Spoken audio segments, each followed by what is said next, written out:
बाळा, तू मठात जाताना ओझं घेऊन जातोस. प्रश्नांचं, वेदनांचं, संभ्रमाचं. मन भरलेलं असतं. डोळे ओलसर असतात. आणि मठात पोचताच स्वामी काही बोलत नाहीत. तरीही सगळं बोलून जातात. कारण बाळा, मठ म्हणजे भिंती नाहीत. मठ म्हणजे तुझं मन शांत होण्याचं ठिकाण. स्वामी म्हणतात, तू प्रश्न घेऊन येतोस, मी तुला शांतता देतो.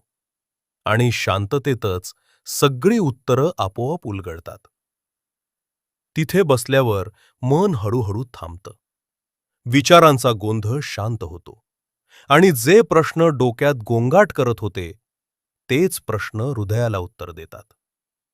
म्हणूनच तू बाहेर येतोस तेव्हा असं वाटतं, मी काही विचारलं नाही, तरी सगळं समजून गेलं.